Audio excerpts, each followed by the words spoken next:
He sold his wife's jewelry to buy his mistress a birthday gift. The very next day, she sold the empire he thought was untouchable. The safe was empty. Sierra Langford stood in the walk-in closet of her $47 million Manhattan penthouse, staring at the velvet-lined compartment where her grandmother's sapphire collection should have been. Her fingers trembled as they traced the hollow space. The Langford sapphires, 4 generations of women. Gone. But it wasn't theft that made her blood run cold. It was the receipt she found crumpled in Aiden's jacket pocket that morning. Cartier, custom setting. Happy birthday, my love, A. The date was yesterday, Nancy Chen's 26th birthday. Her husband of 3 years hadn't just cheated on her. He had melted down her legacy to drape around his mistress's neck. Aiden Calloway thought he was untouchable. At 28, he had built Calloway Dynamics into an $8.2 billion empire.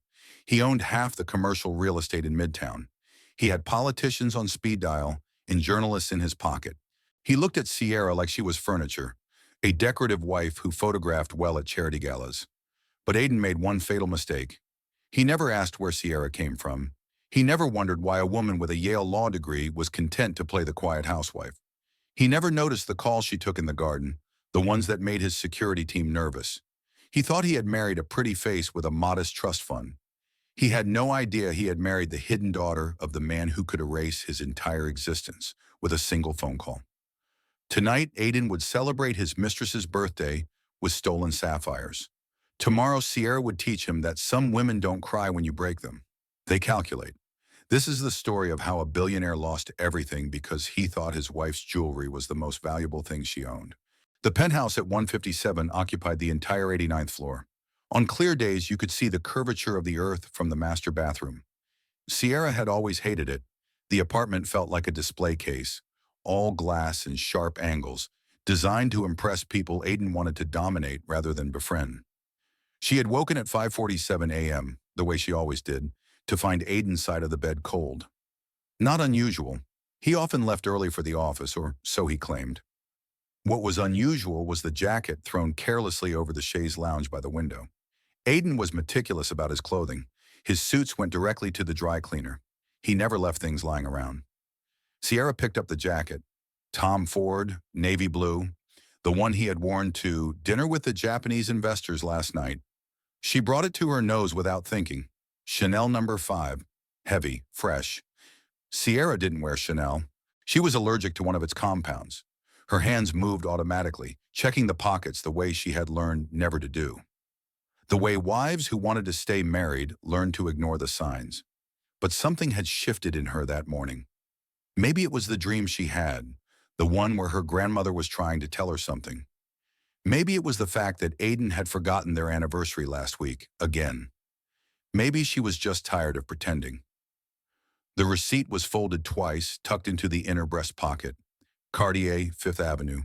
One custom pendant, blue sapphire, 12.4 carats, surrounded by 3.2 carats of white diamonds. Setting designed by client. Engraving, My Forever A. Total, $2.3 million. Payment method, wire transfer. Sierra read it 3 times. The numbers didn't make sense. Aiden was wealthy, but he was also pathologically cheap with gifts. For their 3rd anniversary, he had given her a Hermes scarf. Retail value, $400. He had mentioned the price twice. $2.3 million for a pendant, for someone whose name started with a letter that wasn't S. She walked to the closet, her closet, the one room in this glass prison that felt like hers. She entered the code to the safe. 09-17 to 1952, her grandmother's birthday, the date she had never told Aiden. The door swung open. The velvet trays were there, arranged neatly the way she had left them. But the sapphires, the ones that had traveled from her great-great-grandmother's neck in Newport, to her grandmother's hands in Boston, to her mother's hidden safe in Connecticut, to Sierra's possession on her wedding day, were gone. All of them. The Langford star, 15 carats, pear-shaped, the exact same rare cornflower blue that was exceedingly difficult to find. The midnight tears, a matched set of earrings, 8 carats each, given to her great-grandmother by a Vanderbilt as a wedding gift. The constellation bracelet, 47 small sapphires set in platinum, arranged in the pattern of the night sky on the day her grandmother was born. Gone, melted, recut, reformed into a birthday gift for a 26-year-old mistress named Nancy Chen. Sierra didn't scream. She didn't cry. She sat down on the cold marble floor of her closet, surrounded by Chanel and Dior and Valentino, clothes she had never wanted but wore, because Aiden said his wife needed to look the part. She sat there for exactly 7 minutes. Then she stood up, walked to her desk, and unlocked the bottom drawer with a key she kept on a chain around her neck. Inside was a single phone, a burner, untraceable. She hadn't used it in 3 years. Not since the wedding. She dialed a number from memory. It rang once. Sparrow? The voice was old, gravelly, surprised. Grandfather, Sierra said, her voice steady as surgical steel. I need to come home, and I need access to the Langford files. Silence on the other end. Then a long, slow exhale. It's the boy, isn't it? The Calloway boy. He took grandmother's sapphires. He gave them to his mistress. Another silence. When her grandfather spoke again, his voice had changed. It was colder, harder. The voice of a man who had built a shadow empire that made Aiden's billions look like pocket change. Come home, Sierra. It's time you remembered who you are. Callaway Dynamics occupied floors 40 through 58 of a glass tower on Park Avenue. The building itself was a monument to Aiden's ego, designed by a starchitect he had poached from a competitor, featuring a cantilevered observation deck that jutted out over the street like a middle finger to the city below. Aiden Calloway sat in his corner office, feet up on a desk that cost more than most apartments, watching the morning sun paint Manhattan gold. He was handsome in that sharp, predatory way that photographed well but unsettled people in person. Dark hair, gray eyes that never quite warmed, a jawline that looked manufactured. At 28, he was the youngest self-made billionaire in real estate. The business magazines loved him. They called him the prodigy, the shark, the future of American business. They didn't know about the shortcuts, the zoning officials he had bribed, the environmental reports he had buried, the small business owners he had crushed with frivolous lawsuits until they sold their properties for pennies.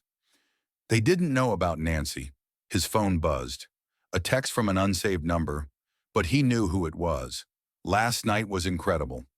Wearing my gift today. Everyone at the office is dying to know who gave it to me.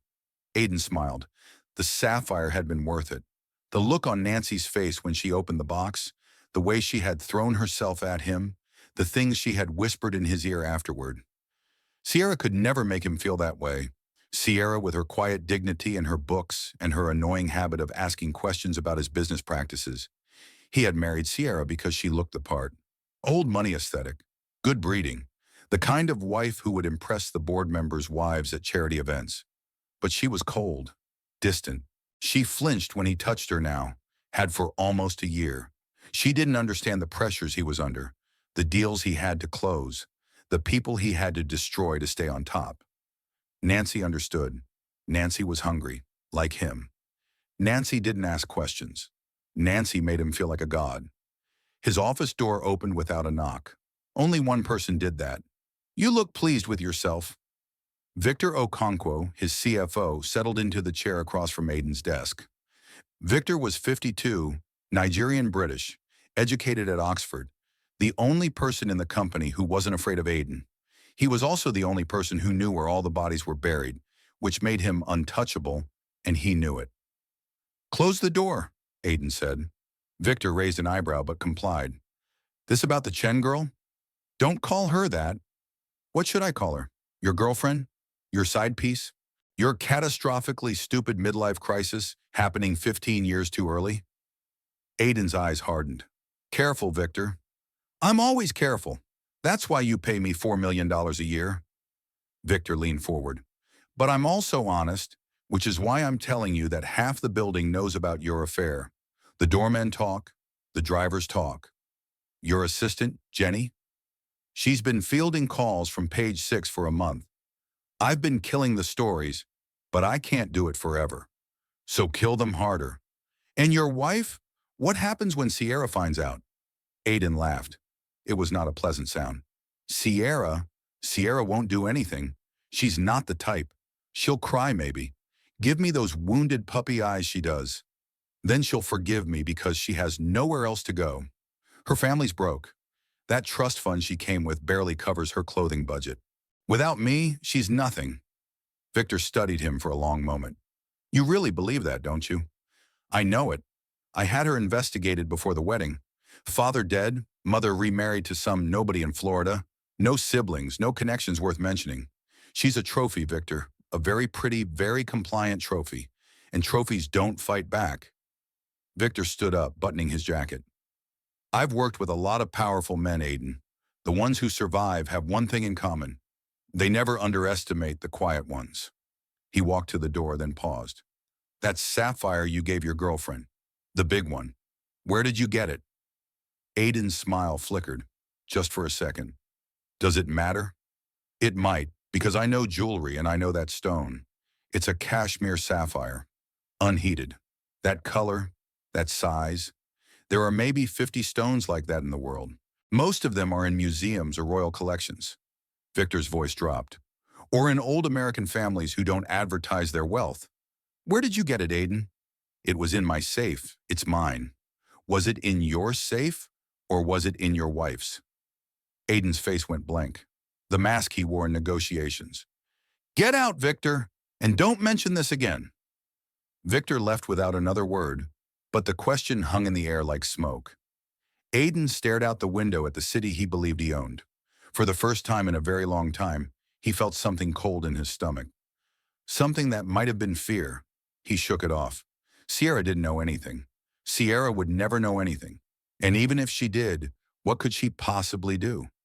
Nancy Chen's office was on the 44th floor, 12 floors below Aiden's. Close enough to be summoned at a moment's notice.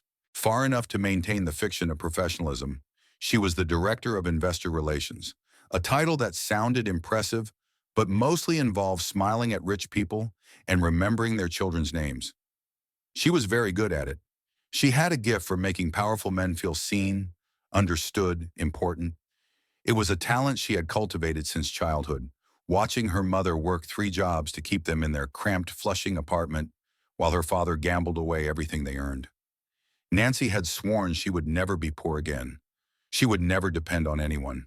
She would take what she needed from the world, and she would never apologize for it. Aiden Calloway had been her target since her first day at Calloway Dynamics 18 months ago. She had done her research. Unhappy marriage.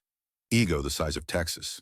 A need to be worshipped that his cold, elegant wife clearly wasn't fulfilling. He was almost too easy. The first brush of her hand against his at the holiday party, the lingering eye contact across conference room tables, the late nights working on presentations that somehow always ended with her leaning close enough for him to smell her perfume. Within 6 months, they were sleeping together. Within a year, he was talking about divorce. The sapphire pendant rested against her collarbone now, heavy and warm. She touched it constantly, unable to believe it was real. $2.3 million. For her, because Aiden loved her, because she had won. Her desk phone rang, internal call. The caller ID showed Aiden's extension. Come upstairs, he said. Now, she smiled. Miss me already? Just come. The line went dead. Nancy checked her reflection in her compact mirror, reapplied her lipstick, and took the elevator to the 58th floor. Aiden's assistant, a severe woman named Jenny, who clearly disapproved of Nancy's entire existence, waved her through without a word. Aiden was standing by the window when she entered, his back to her. Something about his posture was off, tense, coiled. Close the door, he said without turning around. Nancy obeyed. What's wrong? You seem upset. Victor knows. Victor's known for months. He doesn't care. He asked about the sapphire. Aiden turned around. His eyes were dark, troubled. He asked where I got it. Nancy's hand went to the pendant reflexively. What did you tell him? That it was mine. That it was in my safe. Aiden moved toward her, and for the first time Nancy felt a flicker of something that wasn't desire. But it wasn't mine, was it? It was Sierra's. Her grandmother's, she said once. Some family heirloom. So? You're her husband. What's hers is yours. Not legally, not those pieces. She kept them in a separate safe. Separate insurance policy. I checked. Aiden was pacing now, running his hands through his hair. If she notices they're gone, if she files an insurance claim, if she tells anyone, she won't. Nancy's voice was soothing, practiced. She moved closer, placed her hands on his chest. You said it yourself. She doesn't pay attention. She's too busy with her books and her charity work. She probably hasn't opened that safe in months. But if she does, then you tell her it was a mistake. You thought they were paste. You were getting them cleaned. You're Aiden Calloway. You can talk your way out of anything. She rose on her tiptoes, kissed the corner of his mouth. Besides, even if she found out, what would she do? Divorce you? Take half your money? She signed a prenup, remember? She gets almost nothing if she leaves. Aiden's breathing slowed. His hands found her waist. You're right. You're always right. I know. Nancy smiled up at him, her fingers tracing the line of his jaw. Now stop worrying. We have a lunch reservation at Per Se, and I want to show off my new necklace. She kissed him then, deep and possessive, and felt him relax against her. This was what she was good at, making men forget their troubles, making them feel invincible. But later, as she reapplied her lipstick in the mirror of Per Se's powder room, she noticed her hands were shaking slightly. Victor Okonkwo was not a man who asked idle questions, and Sierra Calloway, for all her quiet passivity, had eyes that sometimes seemed to see too much. Nancy pushed the thought away. She had come too far to be afraid now. She had the billionaire. She had the sapphires. She had won. She walked back to the table, where Aiden was ordering a $500 bottle of wine, and smiled her most dazzling smile. Victory tasted sweet. She had no idea it was already turning to ash. The car that picked Sierra up from JFK was not a limousine. It was a black Suburban with tinted windows and government plates, driven by a man who spoke exactly 0 words during the 3-hour drive to Connecticut. The Langford estate sat on 200 acres of waterfront property in Greenwich, hidden from the road by a mile-long driveway lined with ancient oaks. The house itself was a sprawling Georgian mansion, built in 1892 by Sierra's great-great-grandfather, the man who had laid the first transatlantic telephone cables and used the profits to buy half of New England. The Langfords didn't appear on Forbes' lists. They didn't give interviews. They didn't attend galas or pose for photographers. They had learned generations ago that true power was invisible. Their name was on buildings at Yale and Harvard, on endowed chairs at MIT, on hospitals and libraries and scientific foundations. But the money, the real money, moved through channels that no journalist could trace.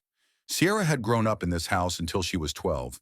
Then her father had died, a heart attack at 44, and her mother had cracked under the pressure of the Langford expectations. Eleanor Langford, née Rickardson, had never wanted to be part of this world. She had married Thomas Langford for love, not understanding what that love would cost her. When he died, she had taken Sierra and fled, first to a small town in Vermont, then to Florida, cutting all ties with the family that she blamed for her husband's workaholic death. Sierra's grandfather, William Langford III, had let them go. He had watched from a distance as his daughter-in-law remarried a kind, simple man who ran a hardware store. He had tracked Sierra's progress through school, quietly paying for her Yale tuition when her mother's finances fell short. He had investigated Aiden Calloway thoroughly before the wedding and judged him unworthy but not dangerous. He had been wrong about the second part. Now, as Sierra stepped out of the Suburban and looked up at the house where she had learned to ride horses and read Tolstoy and hide her intelligence so that boys wouldn't find her intimidating, she felt something shift inside her. The part of herself that she had buried to become Aiden's wife was waking up. The front door opened. A man stood there, tall and thin, with a shock of white hair and eyes that were the exact same shade of gray as Sierra's. William Langford III was 81 years old. He had survived 2 heart attacks, 1 assassination attempt, and the deaths of both his sons.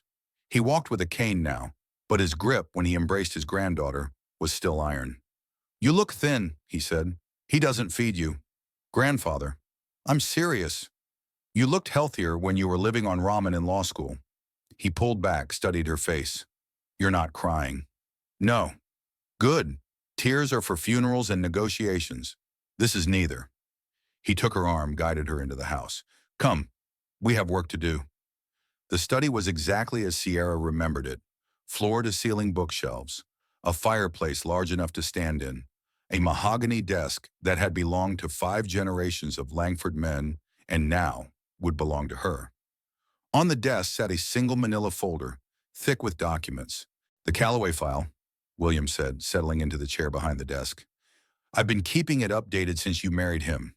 I had hoped I would never need to show it to you." Sierra picked up the folder. "You investigated my husband?" "I investigate everyone, sweetheart. It's why I'm still alive." He gestured to the chair across from him. "Sit, read. Then we'll talk about what you want to do." Sierra sat. She opened the folder. The first page was a summary. Aiden Marcus Calloway. Born March 15, 1997. Cleveland, Ohio. Parents, Marcus Calloway, deceased. Linda Calloway, née Peters, remarried. Current location, Arizona. Net worth estimated, $8.2 billion. Primary assets, Calloway Dynamics, commercial real estate development. Calloway Capital, private equity. Various real estate holdings in Manhattan, Miami, and Los Angeles. She turned the page. Known associations: Nancy Chen, romantic 18 months. Victoria Hayes, romantic, ended 2019. Melissa Tran, romantic, ended 2018. The list went on. 12 names, 12 women, 12 affairs during their 3-year marriage. Sierra's hands didn't shake. Her breathing didn't change. She simply turned the page. Financial irregularities. Multiple zoning approvals obtained through undocumented payments to city officials. Environmental impact reports falsified on Riverside Development Project 2021, Harbor Point Project 2022, and Downtown Plaza Project 2023. Lawsuit settlements with gag orders, 17 cases involving construction worker injuries, 4 cases involving tenant harassment, 2 cases involving securities fraud, settled out of court, no admission of guilt. She turned another page. Vulnerable points. Calloway Dynamics is highly leveraged.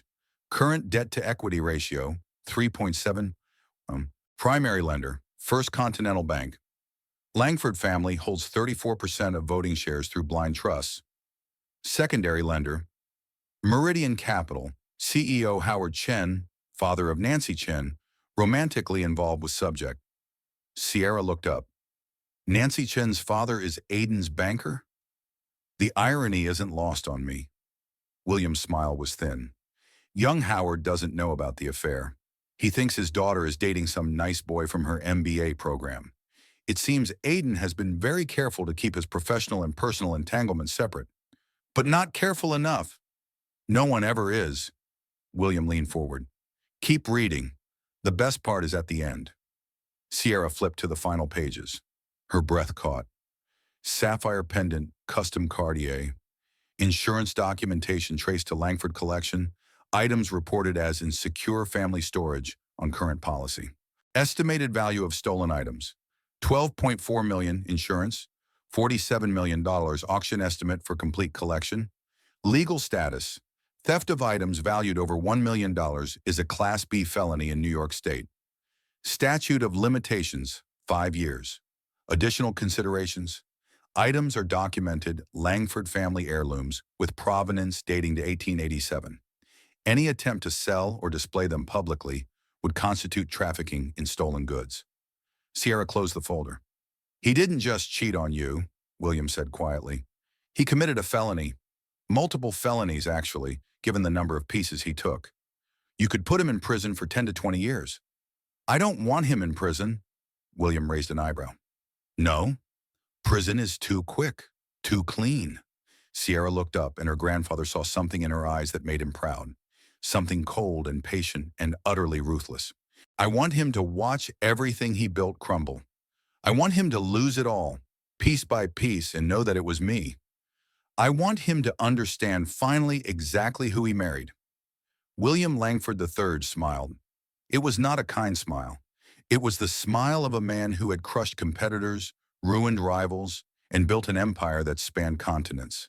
It was the smile he had been waiting to see on his granddaughter's face for 15 years. Then let me tell you, he said, about the Langford Protocol. The Langford Protocol was not written down.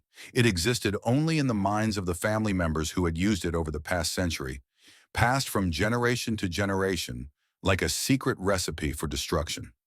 William explained it as the fire crackled in the study's massive hearth. The protocol is simple in concept, he said, pouring 2 glasses of 50-year-old scotch. When a Langford is wronged, we don't seek revenge. Revenge is emotional, messy, it leaves fingerprints. He handed Sierra a glass. Instead, we seek correction. We identify every structural weakness in our enemy's life, and we apply pressure to all of them simultaneously. Not enough to cause immediate collapse, just enough to start cracks.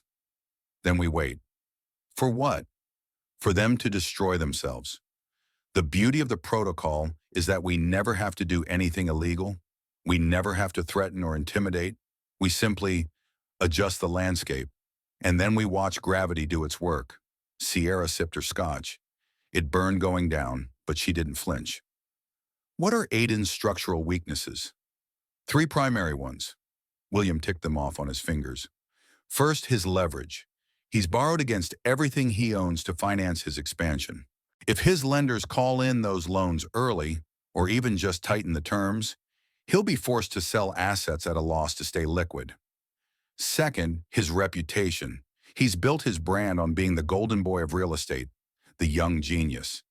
If that narrative changes, if people start seeing him as reckless or corrupt, the investors will flee. Third, his ego. His ego is a weakness? His ego is the weakness. He believes he's untouchable. That arrogance makes him sloppy. He's been bribing officials, falsifying reports, and cheating on his wife in plain sight because he genuinely believes no one can hurt him. William's eyes glittered. We're going to show him how wrong he is. Sierra set down her glass. How do we start? First, we need to establish your position. Right now, you're his wife. If you divorce him, you'll be bound by the prenup. You'll walk away with almost nothing and no leverage. But if you stay married while we dismantle his empire, you'll be entitled to half of whatever's left. More importantly, you'll have access. Access to what? His files, his accounts, his schedule, his secrets. William pulled a phone from his desk drawer. New, unused. Starting tomorrow, you will be the perfect wife, attentive, supportive, completely ignorant of his affair. You will attend his events, charm his investors, and smile for the cameras. And while you're doing that, you will be gathering evidence. Everything, every document, every conversation, every suspicious transaction. Sierra took the phone. It was lighter than she expected. And then, when the moment is right, you will sell his empire out from under him. William's smile was razor sharp. Not figuratively, literally. You see, Aiden made a mistake when he structured Callaway Dynamics. He wanted to maintain control, so he kept 51% of the voting shares in his own name. But he got bored with the legal details, so he let his lawyers handle the paperwork. His lawyers, who happened to be from a firm that the Langford family has used for generations. Grandfather, what did you do? Nothing illegal. I simply ensured that certain provisions were included in the corporate bylaws, provisions that allow for the transfer of shares in the event of certain triggering conditions.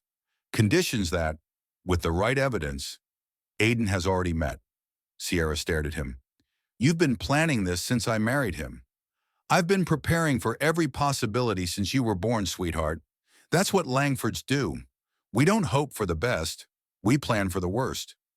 He reached across the desk and took her hand. I had hoped Aiden would prove worthy of you. I had hoped this folder would stay closed forever. But he didn't, and it won't. So now we move forward.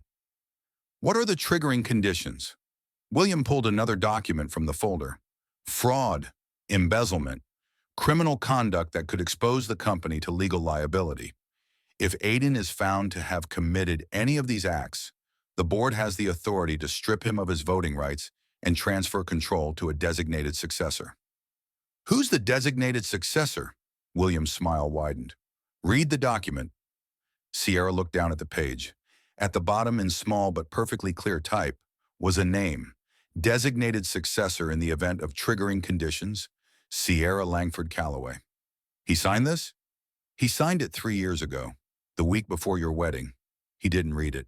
He never reads the fine print.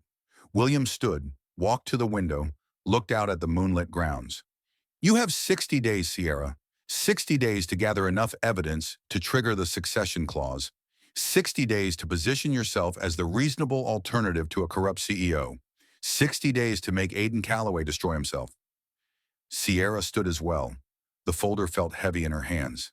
Heavy with evidence. Heavy with possibility. Heavy with the weight of 4 generations of Langford women whose sapphires had been stolen and melted and hung around a mistress's neck.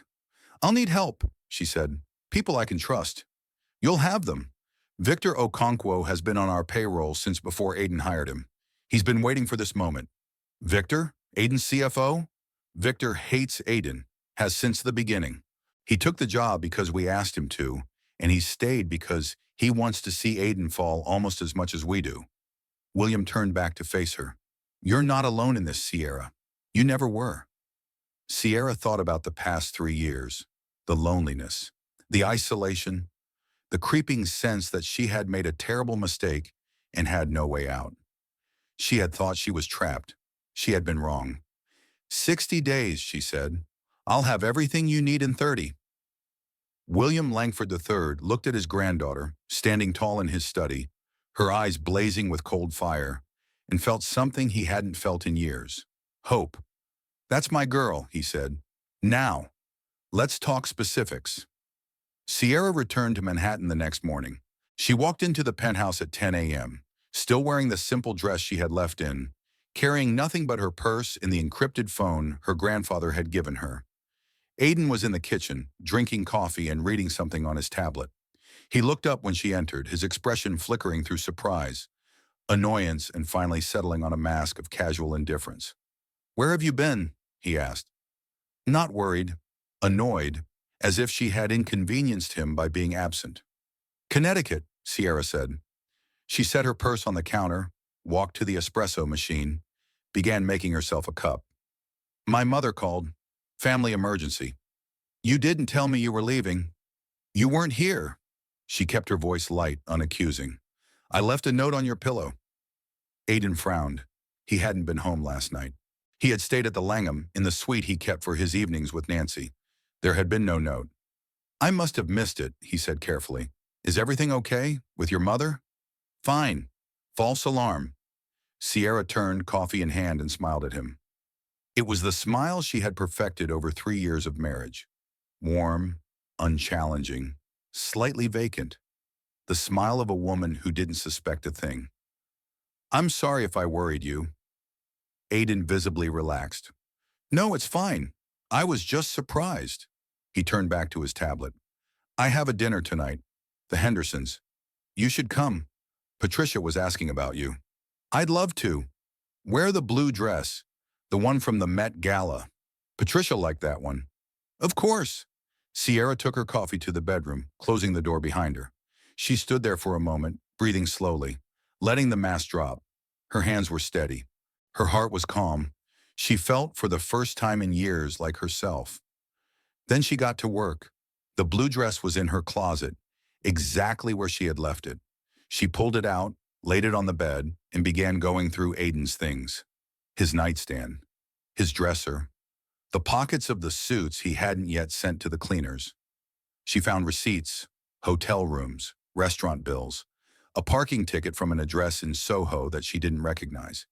She photographed everything with the encrypted phone, then replaced each item exactly as she had found it. In his home office, behind a false panel in the bookshelf that he didn't know she knew about, she found a safe. The combination was his birthday, because Aiden was arrogant enough to believe no one would ever look. Inside were documents, financial statements, letters, a second phone. Sierra didn't take anything. She photographed each page, each screen, each secret, and put everything back. She worked quickly, methodically, the way her grandfather had taught her during those summers in Greenwich, when she had learned that information was more valuable than money and patience was more powerful than force. By the time Aiden came to check on her, she was in the bathroom, doing her makeup for the dinner. You look beautiful, he said, and for a moment, just a moment, there was something genuine in his voice, some echo of the man she had thought she was marrying. Thank you. She met his eyes in the mirror. "I love you, Aiden." The words tasted like ash, but she said them perfectly because she had learned to be perfect. Aiden smiled. It didn't reach his eyes, it never had, she realized now. She had just been too hopeful to see it. "I love you too," he said. "Now hurry up. The car's waiting." They went to dinner. They smiled. They charmed the Hendersons. They played the perfect couple. And that night, while Aiden slept beside her, Sierra lay awake, staring at the ceiling, planning his destruction. 59 days left. The coffee shop on Bleecker Street was deliberately unremarkable. Exposed brick, mismatched furniture, a counter staffed by bored NYU students, the kind of place no one would think to look for a Langford or a billionaire's CFO. Victor Okonkwo was already there when Sierra arrived, seated in a corner booth with a clear view of both exits. Old habits. He stood when she approached, extending his hand. "Mrs. Calloway." "Sierra, please." She slid into the booth across from him. "Thank you for coming. I've been waiting for this meeting for 3 years." Victor's voice was low, controlled. "Your grandfather told me it might never happen. I prayed it wouldn't." He paused, "But I prepared as if it would. Tell me about Nancy Chen." Victor's expression didn't change, but something flickered in his eyes. "She's dangerous, more than Aiden realizes. She's not in this for love. She's not even in this for money. She wants power." "Power over Aiden?" "Power over everything. I've been watching her for 18 months. She's been systematically positioning herself, cultivating relationships with board members, gathering information, playing the sweet, naive mistress while building a network that could rival Aiden's." Victor leaned forward. "She's also been feeding information to her father, Howard Chen, the banker. Meridian Capital holds $1.2 billion in Callaway debt. If Howard calls those loans, Aiden would have to liquidate a third of his portfolio at fire sale prices. Nancy knows this. She's been very careful to keep her father happy and ignorant, but she's also been positioning herself to inherit everything if Aiden falls." Sierra processed this. "She wants to take over the company." "I believe so. I think her plan is to wait until Aiden divorces you, marry him, and then use her father's financial leverage to force him out. She would end up controlling both Callaway Dynamics and Meridian Capital. A $20 billion empire built on the ruins of your marriage. That's ambitious." "Nancy Chen is the most ambitious person I've ever met."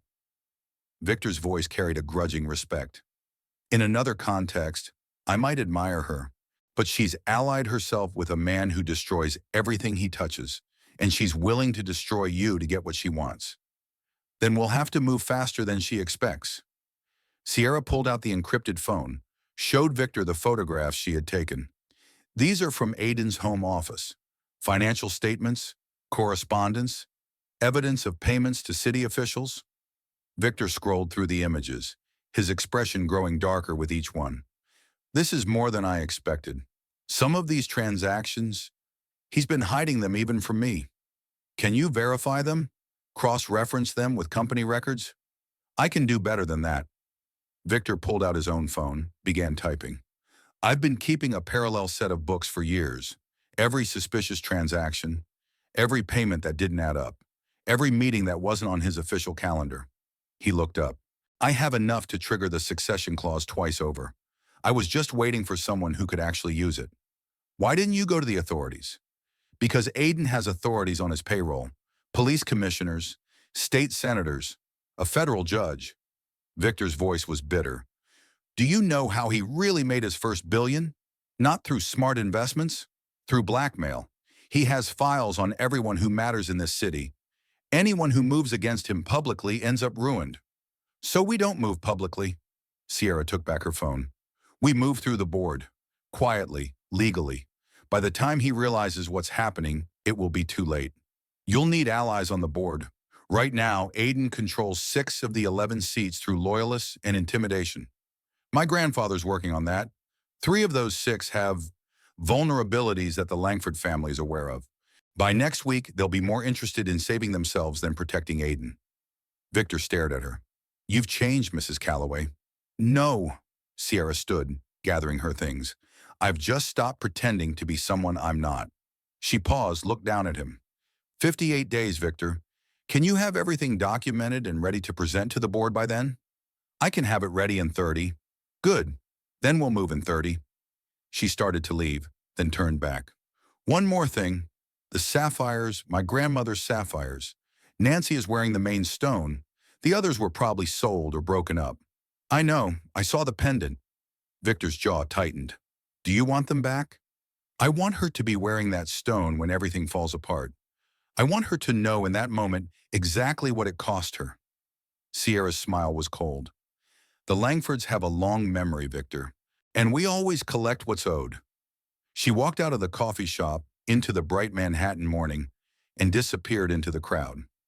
Victor sat alone in the booth for a long moment, staring at the space where she had been. Then he pulled out his phone and made a call. It's happening, he said. Tell William Langford to start phase 2. The next 4 weeks were a masterclass in patient destruction. Sierra played her role perfectly. She attended charity galas on Aiden's arm, smiling for cameras, charming donors, pretending not to notice when he disappeared for an hour at a time to take business calls. She hosted dinner parties at the penthouse, ensuring that key investors saw a stable, happy couple. She even started a small foundation for inner-city literacy programs, generating positive press coverage that reflected well on the Callaway name. All the while, she was gathering evidence. A receipt for a hotel room on the night Aiden claimed to be in Chicago. A text message thread she photographed while he showered, filled with explicit promises to Nancy.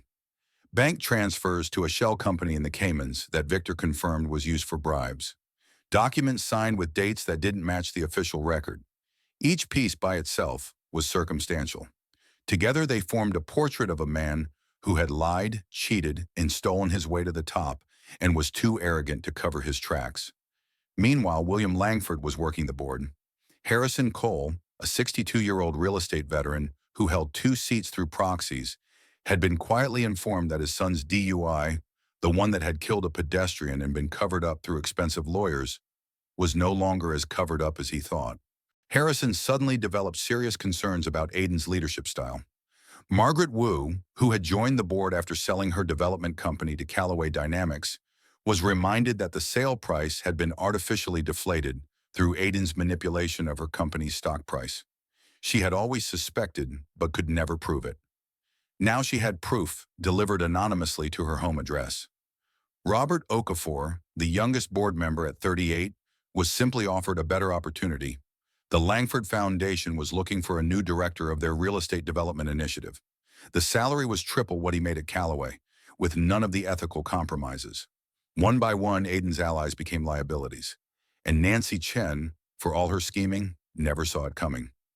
She was too focused on her own plan, too busy cultivating her relationship with Aiden, pushing him toward divorce, positioning herself as the supportive partner who would stand by him through any crisis. She had even started dropping hints about marriage, about children, about the life they would build together once Sierra was out of the picture. She didn't notice that Victor had started refusing her request for financial information. She didn't notice that board members who had once returned her calls immediately were now taking days to respond. She didn't notice that the ground beneath her feet was turning to quicksand, but she noticed the sapphire. She wore it every day, touching it constantly, reassuring herself that it was real, that she had won, that Aiden loved her enough to give her something this precious. She had no idea that the stone around her neck was not a symbol of victory. It was a timer, counting down to her destruction. It happened on day 31. Aiden was in a board meeting, presenting quarterly results that Victor had carefully massaged to hide the company's true financial position. Sierra was at a luncheon for her literacy foundation. Nancy was alone in her office, reviewing investor files, when her phone buzzed. A text from an unknown number. No message, just a photograph. Nancy opened it, expecting spam, and felt her blood turn to ice. It was a picture of her in the Langham Hotel, entering the suite Aiden kept for their meetings. The timestamp was clear. 2:47 a.m., 3 nights ago.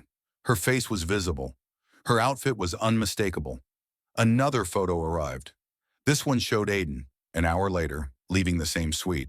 His wedding ring glinted in the hallway light. Then a third.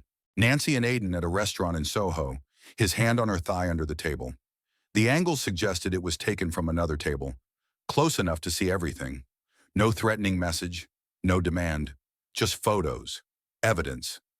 Nancy's hands shook as she scrolled through them.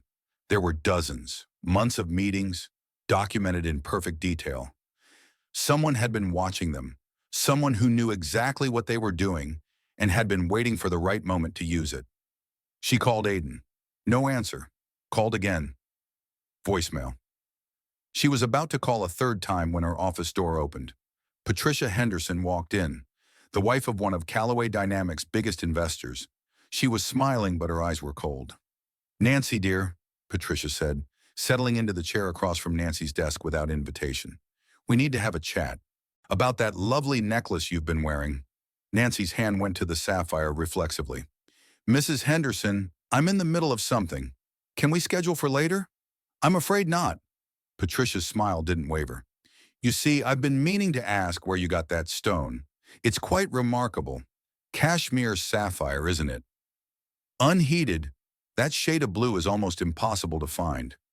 It was a gift." "Yes, I assume so. The question is, a gift from whom?" Patricia pulled out her phone, showed Nancy a photograph. It was an old picture, black and white, showing a woman in an evening gown wearing a necklace. The central stone was unmistakable. "This is Adelaide Langford, photographed at the Met Gala in 1952. Notice anything familiar about her necklace?" Nancy said nothing. Her throat had closed.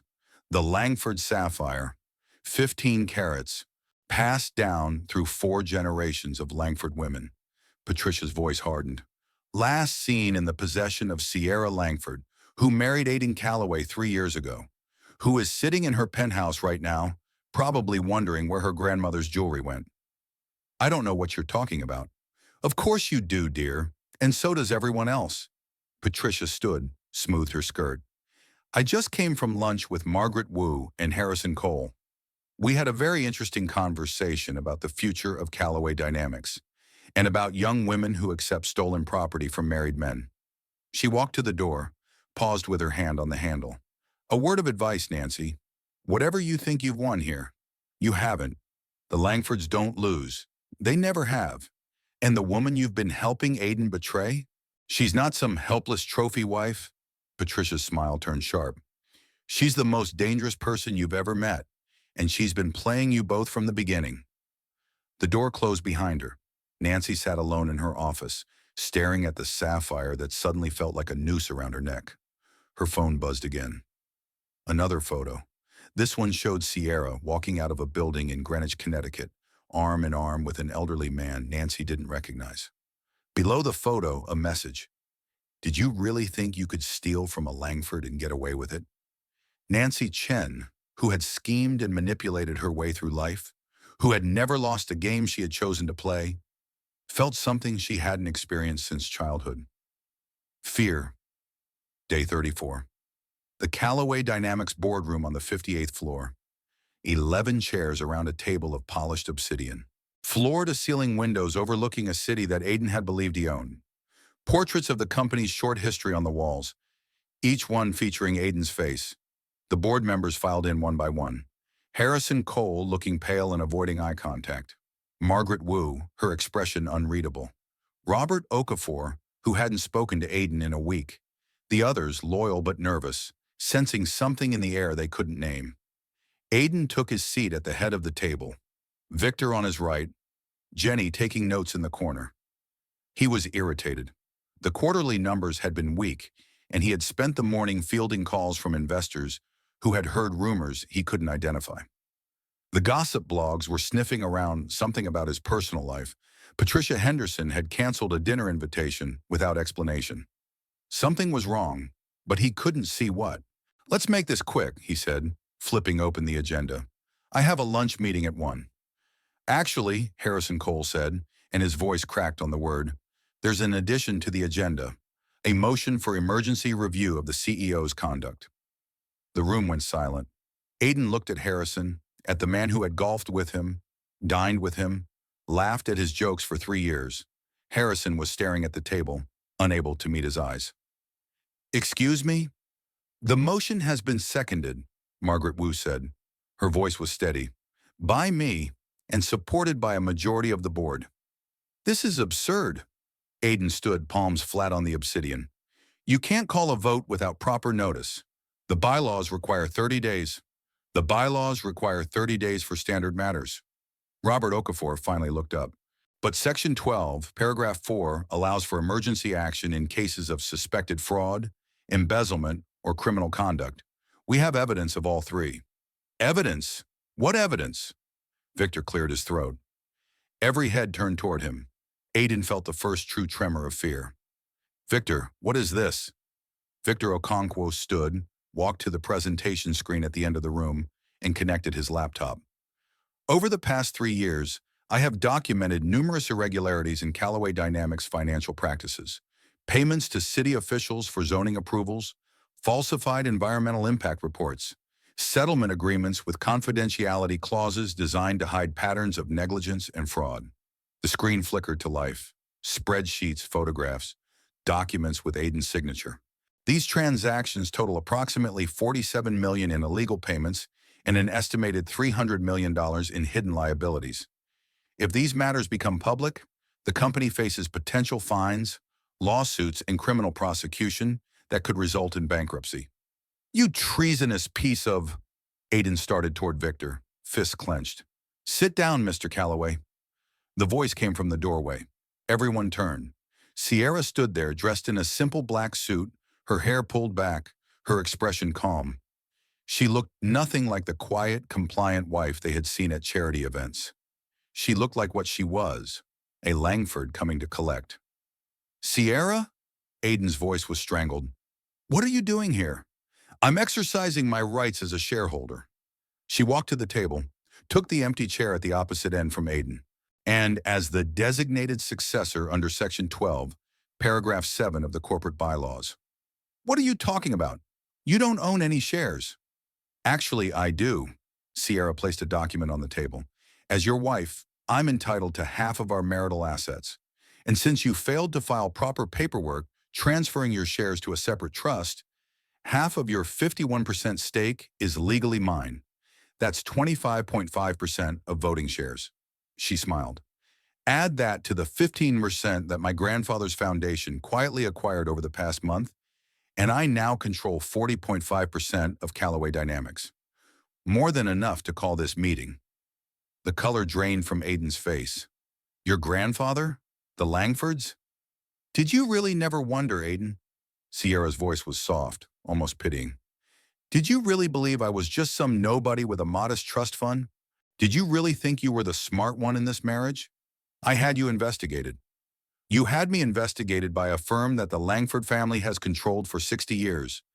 They told you exactly what we wanted you to hear. Sierra leaned back in her chair. I was the test, Aiden. My grandfather wanted to see if you were worthy of me. If you had treated me well, if you had been a good husband, you would never have known the truth. You would have lived happily, running your little empire, never realizing that you were being watched. This is insane. No. Insane is stealing your wife's jewelry to give to your mistress. Insane is conducting a criminal enterprise while leaving evidence scattered everywhere. Insane is believing that no one would ever hold you accountable. Sierra's eyes hardened. You failed the test, Aiden, spectacularly. And now you're going to pay. She nodded to Victor. The screen changed, showing a new document. This is a motion to remove Aiden Callaway as CEO of Callaway Dynamics and to transfer all executive authority to the designated successor. Under Section 12, the motion requires a simple majority of the board. Sierra looked around the table. All in favor? Harrison Cole raised his hand. Then Margaret Wu, then Robert Okafor, then 3 others. 6 hands. 7. 8. Aiden watched, paralyzed, as everyone he had trusted, everyone he had bought, everyone he had controlled, turned against him. The motion passes. Sierra's voice was quiet but carried through the silent room. Aiden Callaway, you are hereby removed as CEO of Callaway Dynamics, effective immediately. Your shares are frozen pending investigation. Your access to company facilities is revoked. Security will escort you from the building. The door opened. 2 men in suits entered, positioned themselves on either side of Aiden. You can't do this. His voice was barely a whisper. This company is mine. I built it. You built it on lies and stolen money. Sierra stood, walked toward him, stopped just out of arm's reach. And you destroyed it by destroying us. The sapphires were the last straw, Aiden. My grandmother wore those stones to her wedding. Her mother wore them to hers. You took them from my safe, melted them down, and hung them around your mistress's neck. I didn't know. I didn't know who you were. Would it have mattered? Sierra's voice cracked, just slightly, the first sign of real emotion. If you had known I was a Langford, would you have treated me better? Would you have been faithful? Would you have seen me as a person instead of a prop? Aiden had no answer. For the first time in his life, he had no words, no manipulation, no escape. That's what I thought. Sierra stepped back. Get him out of here. And Victor, make sure Nancy Chen's termination paperwork is processed by end of day. She's no longer welcome in this building. The security guards took Aiden's arms. He didn't resist. He let them lead him toward the door, his legs moving automatically, his mind unable to process what had just happened. At the threshold, he turned back. Sierra was standing at the head of the table now, his table in his boardroom, in his company. She looked like she belonged there, like she had always belonged there. Sierra, his voice broke on her name. I loved you, in the beginning. I really did. She looked at him for a long moment. He searched her eyes for something, anything, some flicker of the woman he had married. He found nothing but ice. No, Aiden, she said quietly. You loved what I represented. You loved having me. You never loved me. She turned away, dismissing him. Goodbye. The door closed behind him. Through the glass, he could see her taking her seat, addressing the board, beginning the work of dismantling everything he had built. Aiden Calloway, who had woken up that morning believing he ruled the world, was escorted from his own building like a criminal. The photographers were already waiting outside. Nancy Chen was packing her desk when the security guards arrived. She had known it was coming. The moment Patricia Henderson left her office, the moment those photographs arrived, she had known. But she had hoped, stupidly, that she could talk her way out of it, that Aiden would protect her, that her father's money would buy her some leverage. She had been wrong about all of it. Miss Chen, the security guard was polite but firm. You need to come with us. Now. I have the right to collect my personal belongings. Your personal belongings will be shipped to you after they've been inventoried. Another guard was already opening her desk drawers, photographing the contents. Ms. Langford's instructions. Ms. Langford, not Mrs. Calloway. The name change was deliberate, a marker of the shift in power. Nancy felt it like a slap. What about my severance? My stock options? Those will be determined by the legal department. Given the circumstances of your termination, I wouldn't count on much. Nancy grabbed her purse, the only thing they would let her take. Her phone was already buzzing. Texts from colleagues, from friends, from her father. The news was spreading. By tonight, it would be everywhere. As she was escorted through the lobby, she saw the screens. Every TV in the building was showing the same image. Aiden Calloway, being led out of the building by security, looking like a man who had just watched his own execution. Beneath the image, a headline, Billionaire CEO ousted in boardroom coup. Wife takes control. Nancy stopped walking. The guards didn't rush her. They seemed to understand that she needed this moment, needed to see the full scope of her destruction. Then the image changed, and Nancy's legs nearly gave out. It was a close-up of her, walking into the Langham, the timestamp clear, the caption beneath, sources confirm CEO's affair with employee lasted 18 months. And then, the worst part, the camera zoomed in on her necklace, the sapphire, her beautiful, precious sapphire, the Langford sapphire, stolen heirloom or gift of love. Questions emerge about jewelry allegedly given to Mistress. No, Nancy whispered. No, no, no. The guards took her arms gently but firmly and guided her toward the exit. She didn't resist. She couldn't. Everything she had schemed for, everything she had sacrificed, everything she had won was crumbling around her. Outside, the press was waiting. Cameras, microphones, shouted questions. Ms. Chen, did you know the sapphire was stolen? Ms. Chen, how long have you been sleeping with a married man? Ms. Chen, Any comment on your father's statement? Her father's statement. Nancy's blood ran cold. What had her father said? She pushed through the crowd, found a taxi, collapsed into the back seat. Her phone was still buzzing. She finally looked at it. 17 missed calls from her father. A text message, all caps, "Come home now. We need to talk." And then the headline that broke her completely. Meridian Capital calls in Callaway loans, citing breach of trust. Company faces liquidity. Crisis, her father. Her own father had pulled Aiden's financing. Whether out of shame or anger or simple self-preservation, Howard Chen had just hammered the final nail into Aiden Callaway's coffin. And Nancy, who had dreamed of controlling a $20 billion empire, was now unemployed, publicly humiliated, and wearing evidence of a felony around her neck. The sapphire suddenly felt very, very heavy. The Manhattan District Attorney's Office moved faster than anyone expected. 3 days after the board meeting, Aiden Callaway was arrested at the apartment he had rented after Sierra changed the locks on the penthouse. The charges, grand larceny, receiving stolen property, bribery of public officials, and securities fraud. Bail was set at $10 million, which he couldn't pay because all his assets had been frozen pending investigation. Nancy Chen was arrested the same day, charged with receiving stolen property and conspiracy. The sapphire was taken as evidence, photographed, cataloged, and locked away. She would never wear it again. The trial took 8 months. The evidence was overwhelming.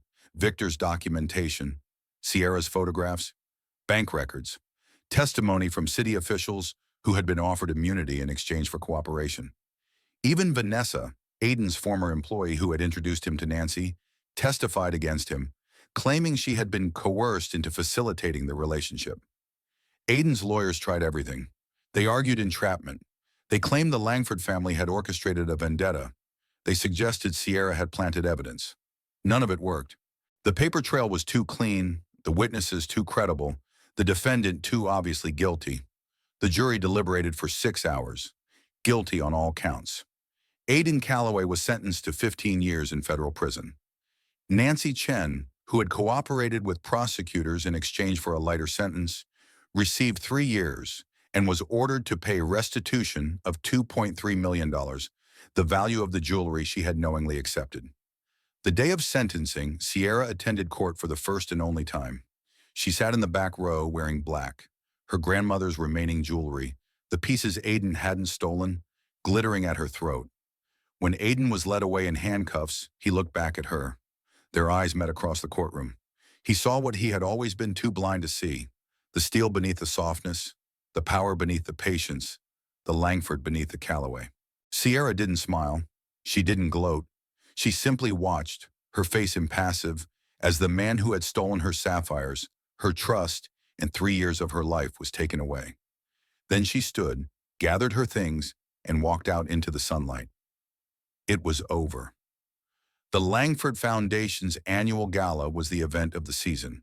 3,000 guests, a waterfront venue in Battery Park, a guest list that read like a who's who of American power. Sierra Langford stood at the entrance, greeting arrivals, looking nothing like the woman who had once smiled blankly at Aiden's side. She wore a white gown, simple and elegant, and around her neck hung the Langford star, the sapphire that had been returned to her after the trial, reset in a new platinum mounting that honored her grandmother's original design. At 32, she had transformed Callaway Dynamics into Langford Development, a company focused on sustainable urban housing and ethical business practices. The stock price had tripled. The employee satisfaction ratings were the highest in the industry. Forbes had featured her on their cover twice, calling her the most powerful woman in American real estate. Her grandfather had passed 2 years ago, peacefully in his sleep, surrounded by family. He had lived long enough to see Aiden convicted, long enough to see Sierra take her rightful place in the family legacy, long enough to tell her he was proud. She missed him every day. "Ms. Langford?" Her assistant appeared at her elbow. "There's a situation at the service entrance. Security thought you should know." "What kind of situation?" "A man trying to get in. He says he knows you." Sierra frowned. "Did he give a name?" Her assistant hesitated. "He says his name is Aiden Callaway." The ballroom seemed to go quiet. Sierra felt something cold move through her, the echo of an old wound. "Show me," she said. The service entrance was around the back of the venue, hidden from the guests, staffed by security guards who were trained to handle exactly this kind of situation. Sierra walked through the kitchens, past the catering staff, out into the cool evening air. He was standing by the loading dock, flanked by two guards who looked ready to remove him at any moment. He was wearing a cheap suit that didn't fit properly, and his hair, once perfectly styled, was gray and thinning. He looked older than 33. He looked broken. Sierra stopped 10 feet away, close enough to see, far enough to be safe. "Aiden!" He looked up. His eyes, those gray eyes that had once been so cold and calculating, were red-rimmed and desperate. "Sierra, thank you. Thank you for seeing me. I just wanted to say, I needed to tell you that I'm—" "Stop." Her voice was quiet but carried absolute authority. "I'm not here to listen to apologies." "Then why did you come?" "Because I wanted to see what you've become." She studied him, the way she might study a blueprint or a financial report. Objectively, clinically. "You're out early. Good behavior?" "Yes, 3 years off for good behavior." He laughed, a hollow sound. "The first good behavior of my life, apparently." "What do you want, Aiden?" He took a step forward. The guards tensed. He stopped. I don't know what I want. I thought maybe you could give me a job. Something small. I know I don't deserve it, but I have nothing. No one will hire me. No one will even talk to me. My mother won't return my calls. I've been living in a shelter in Queens." His voice cracked. "I know what I did was unforgivable. I know I destroyed everything. But I thought maybe, if you could just give me a chance to prove—" "No." The word hung in the air, final and absolute. "Sierra, please. Do you remember what you said to me the morning you gave Nancy my grandmother's sapphires?" Sierra's voice didn't waver.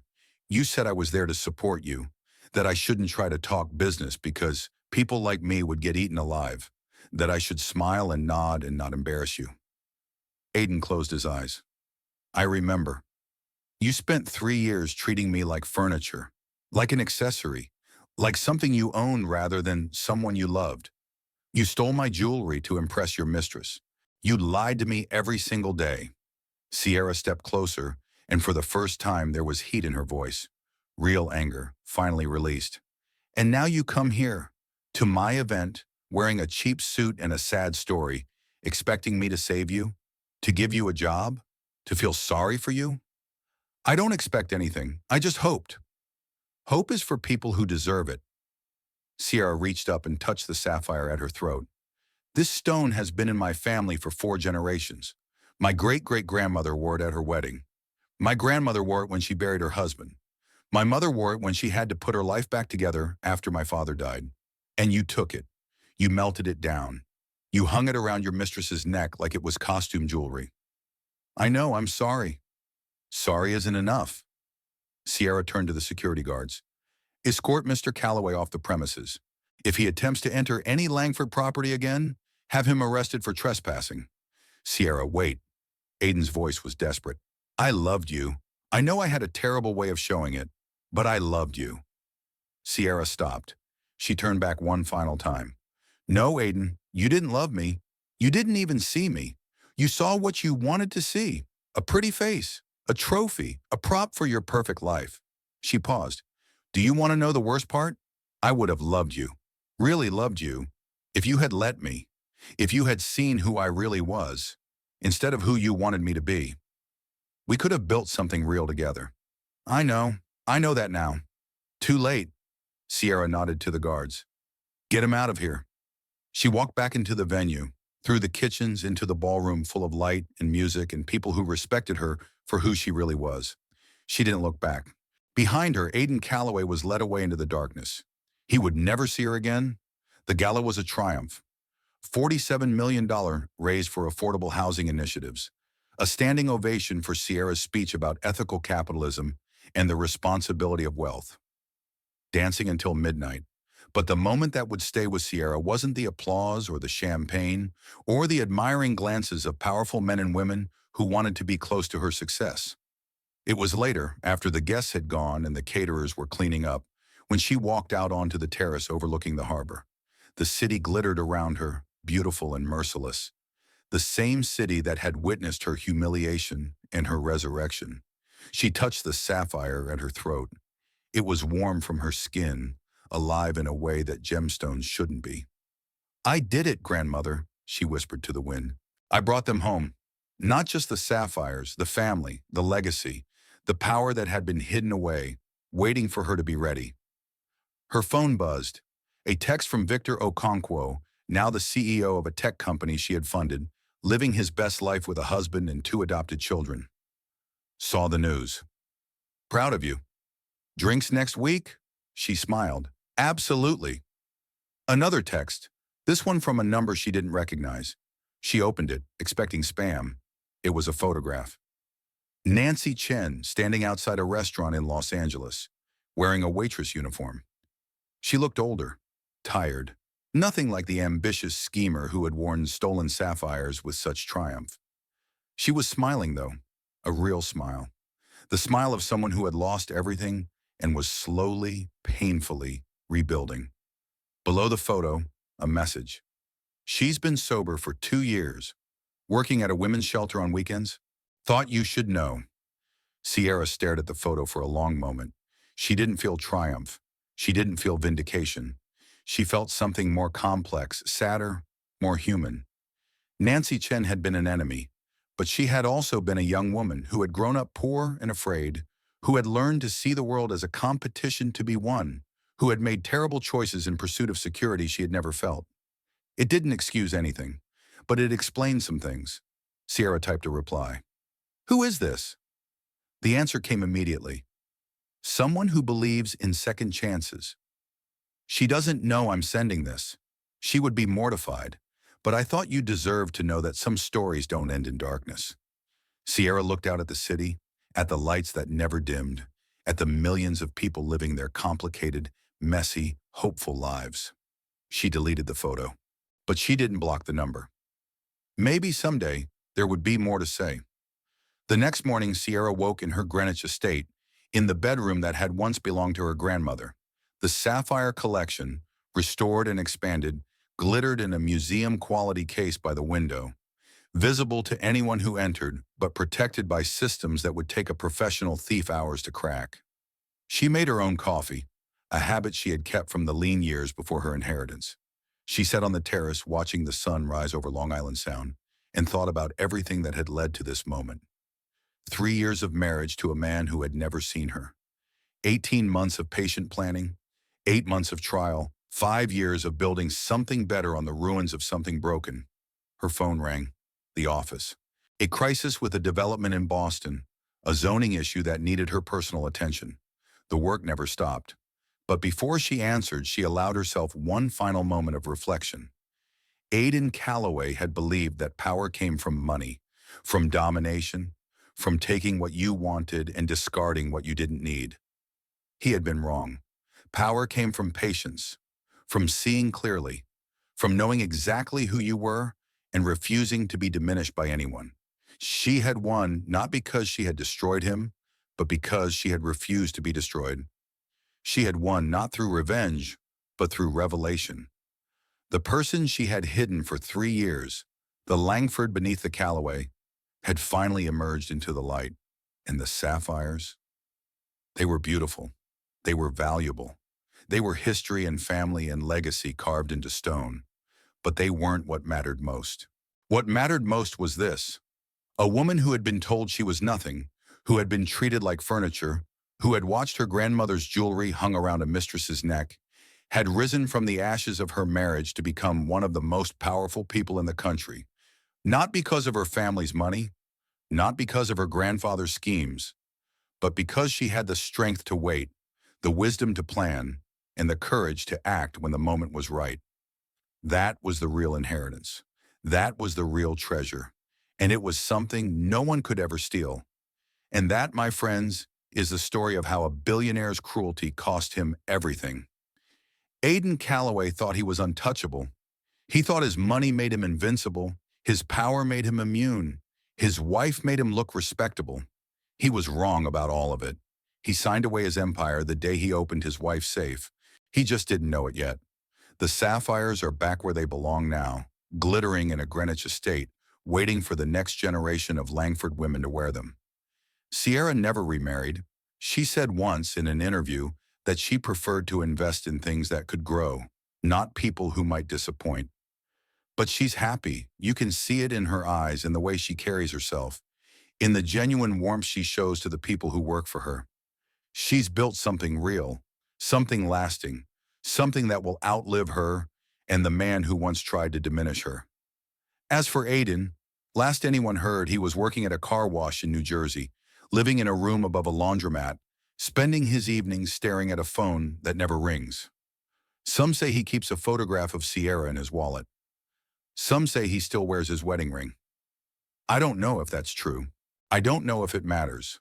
What matters is the lesson, the one that men like Aiden never seem to learn until it's too late.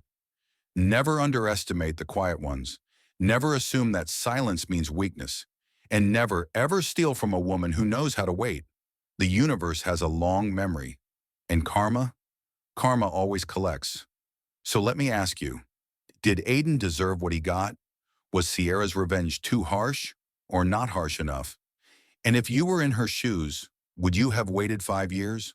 Or would you have burned it all down the moment you saw that receipt? Let me know in the comments. I read every single one. If this story gave you chills, if you found yourself holding your breath during that boardroom scene, if you cheered when Sierra finally showed Aiden who she really was, then please smash that like button. It helps the algorithm share these stories with more people who need to hear them. Don't forget to subscribe and hit the notification bell. We post new stories of betrayal, karma, and redemption every week. And remember, be careful who you step on while you're climbing, because they might be the ones cutting the rope. Thanks for watching. And until next time, keep your sapphires close and your prenups closer.